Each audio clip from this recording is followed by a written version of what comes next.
Hello, everyone. Thank you for being with us today on this Friday. I want to take you back in time. I want to take you back to the 1880s. Do you remember watching the old westerns where the outlaws were chasing each other through the countryside and shooting at each other? Well, let's advance to 2021. The same thing happened last night, except the outlaws, instead of being on horses, were on motorcycles. I guess you could call them iron horses. What I'm about to tell you is just a messed up situation by a bunch of messed up people. The information I give you is preliminary, and the reason I give you this disclaimer is nobody's telling us the truth. I know that's a news flash, but it's not working in their best interest. But we've cobbled together some information that I'm about to give to you. We apologize that we had to have the interstate shut down for a protracted period of time.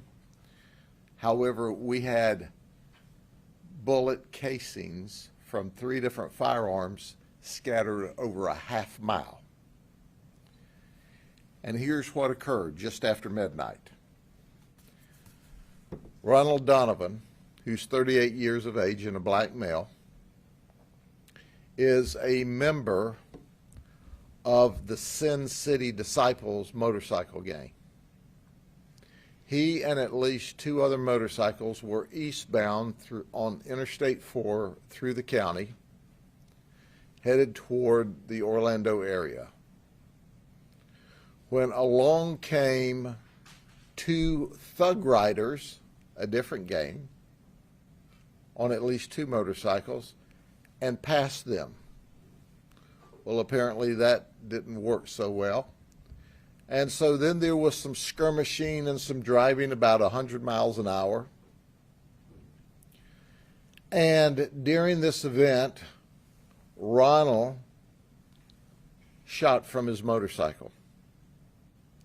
He shot one of the thug riders, who is what we will call victim 1, who's 36 years of age and a Hispanic male.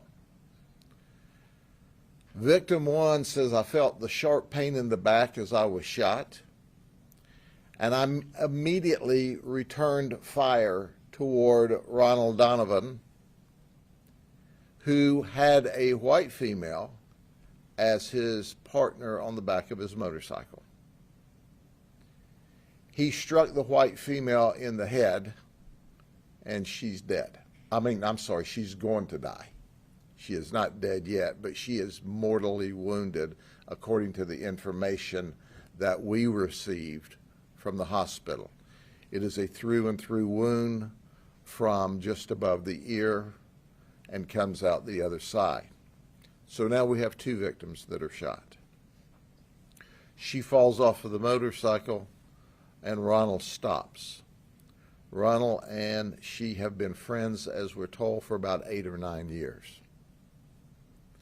At this time, victim 1 drives to Champions Gate, which is the next large intersection past I-4 and 27, stops at a Papa John's, dials 911, and said, "I got shot on the interstate." In the meantime, we're receiving other 911 calls that there's a shooting down on the interstate, and obviously it's the same. We send deputies to both locations. The Florida Highway Patrol assists us, and we determine immediately that this is not a crash that's caused this fatality, or soon-to-be fatality. I keep calling it a fatality because they tell us she is in super critical condition at this moment. We start the investigation. We find out that there's really a riding gun battle down Interstate 4 just after midnight last night. We have witnesses that said they were wearing gang colors, but by the time we arrived, they were not only not wearing their gang colors weren't there. Ronald had 2 empty gun holsters when he was taken into custody, but there were no firearms around. Just as deputies were arriving, they saw a motorcycle leave the scene, and we suspect the person on that motorcycle may have the gang colors and or the firearms. So we had to search for evidence and firearms all up and down the interstate. There was a half-mile trail of empty casings where this gunfight took place. At this moment in time, and I'm cautious at this moment in time, it appears to me that victim one, who was shot in the back, was acting in self-defense when he returned fire toward Ronald Donovan, striking victim two, who's a 33-year-old female. Ronald Donovan, now keep in mind, has his friend, his girlfriend, shot off the back of his motorcycle. When we are trying to determine what happened from him, he says, "I know my rights. I don't have to talk to you. I take the fifth." Dude, your girlfriend is just shot off the back of your motorcycle, is in extremely critical condition, and you won't cooperate to tell us what happened? I know my rights. Well, he needs his rights, because we ended up arresting him at the scene for battery on a law enforcement officer, resisting arrest. We're also going to charge him with attempted second-degree felony murder on his girlfriend.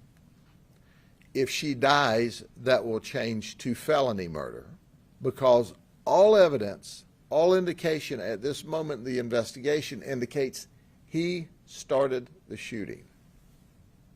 He's also being charged with attempted first-degree murder for shooting the other victim. The other victim had an independent gang witness. We separated them immediately. They told us virtually the same exact story, and we didn't give them the opportunity to collaborate on their stories once we arrived. This is a significant event. So now we can expect the Sin City Disciples, and it's spelled D-E-C-I-P-L-E-S, they spelled it wrong intentionally, and the Thug Riders to get all dusted up and be mean-mouthing each other on social media. And let me warn you, retaliation will get you all locked up in prison for a very long time. And that's a guarantee in Polk County. I don't recommend you do it in any county, but stay out of Polk County. Your stupidness has already gotten a 33-year-old beautiful young lady in a near-death situation, and another man shot, and old Ronald, who started the shooting, locked up in prison or jail on his way to prison for what amounts to lifetime felonies. Now, I'll be glad to entertain questions because I do that sort of thing. However, I've literally told you everything that we're comfortable with at this point in time. We've had a lot of lying going on. We've had people that don't talk. We've had evidence hidden. We've had at least witnesses and possible co-defendants that fled on us, and we'll find you too. Just give us the time. We got to get this sorted out, but we're coming to you to talk to you. So we are, as you know, very early into this investigation. Any questions? Was there a specific beef between these two guys, or just the fact they're part of a rival gang? I hate your guts. Yeah, that's a very interesting question. The information we have at this time, both came from Tampa.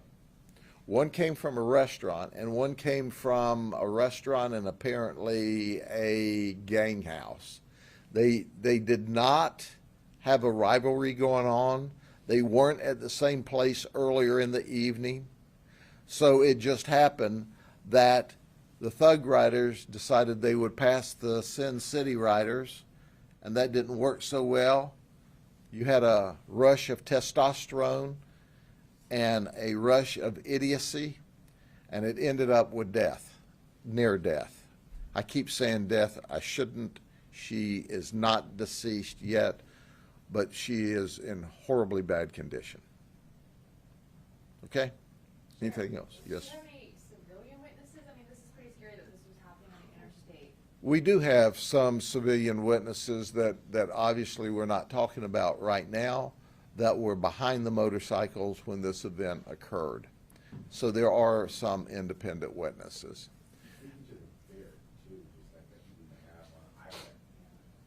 Excuse me, sir? The fear that some folks might have, just have, even though these people are where they are now, but Yeah. being on the highways. Sure. The good news is that there's no one at large. There's not a random shooter out here. We may not have all the shooters, but we're comfortable that we've got the groups together, and it's not like there's going to be someone out there tonight randomly shooting at cars. So it was great work by our deputies and detectives, the highway patrol who assisted us. But understand, the one guy that was shot in the back, he raced to a phone to call us. And the other guy, who his girlfriend is near death, he knows his rights. And we're going, dude, we're just trying to find out what happened here. We're not accusing anybody. This was when we first got there. I know my rights. Okay. See how that works for you. Are either of the groups local to here, or they just happen to be passing through Polk County? Passing through, the Interstate 4 goes from coastline to coastline, so they were just passing through on their way back to the Orlando area. Sheriff, I mean, I know you've seen a lot, but hearing this, it's like, I think most people don't realize that there's biker gangs out there that have so little regard for human life that they're just shooting at each other on the interstate. There's people behind them. I mean, how scary is this? Well, this is just one example. There's lots of little independent gangs, and this is a motorcycle gang, and we have all kinds of gangs of criminals. Fortunately, they behave most of the time, and it doesn't come to our attention. And these folks focused their shooting toward each other, but unfortunately, while they're shooting at each other, driving down the road on the eastbound lanes, there's people going the other way in the westbound lane. At this point in the investigation, it appears that none of them were hit. Who knows? After someone sees your television broadcast, they may say, well, I thought that was a rock that I heard hitting my vehicle last night, and they go out and find a bullet hole later today.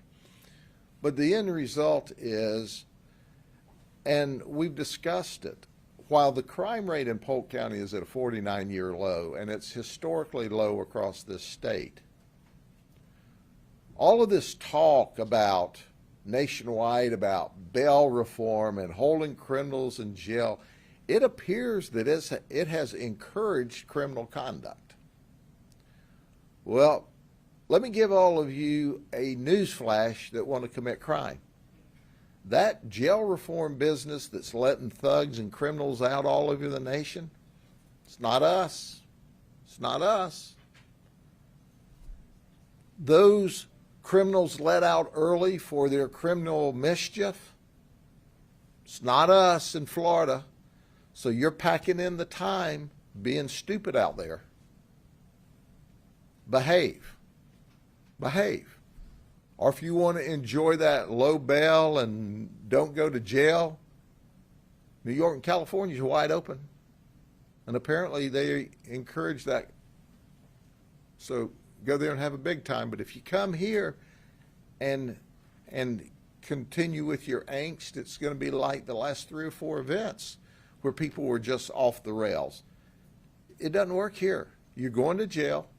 You're going to get a no bond. We're going to try you. Our state attorney, Brian Haas, is simply the best. And then we're going to send you to prison for the rest of your life. Personal choice. You make a bad decision, we're going to make a good decision, guaranteed. Sheriff, how about priors for either the victim one or the gentleman you're asking? I plan to do a wrap-up next week. We haven't got into their backgrounds and their priors and that sort of thing at this point because we're still working this initial event. I mean, believe it or not, we were hustling around to try to get that interstate open last night. So it took, even though if you happen to be the one stuck in traffic, it seemed like an eternity, we were doing our best to get that road open as quick as we could for obvious reasons.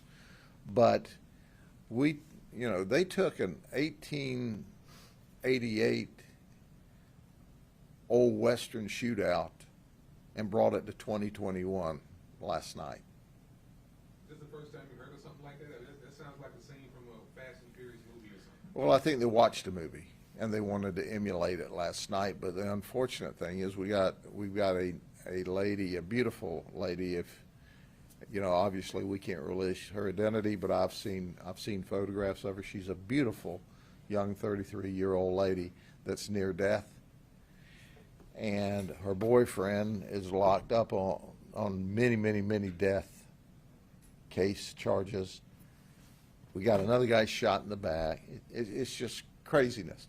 Fortunately, because it was midnight and the interstate was not packed thick bumper to bumper, there was room for bullets to move between cars. Had it been right now, it'd been a whole different story. Because it is bumper to bumper, well in excess of the speed limit out there at this moment. And in talking to him, have any investigators said, or does he realize how he could have been hurt? Yes, sir, but see, it's apparent to us after trying to talk to this man, he was born smarter than the rest of the world and only got smarter as he aged. So he's someplace around 842 points on the genius range right now in his mind. And he didn't seem to care at all when he was talking to us. And this is initially, we weren't accusing him of anything. We just wanted to know what happened. But I suppose that when you're trying to talk to a guy and he's got 2 empty holsters there, he would need to have a lawyer. Because you got empty holsters, that guy's got a hole in him, your girlfriend got shot off the back of your motorcycle. That ain't a good night. Anything else? Going once, going twice. Have a good weekend. We hope to give you a wrap-up on this on Monday.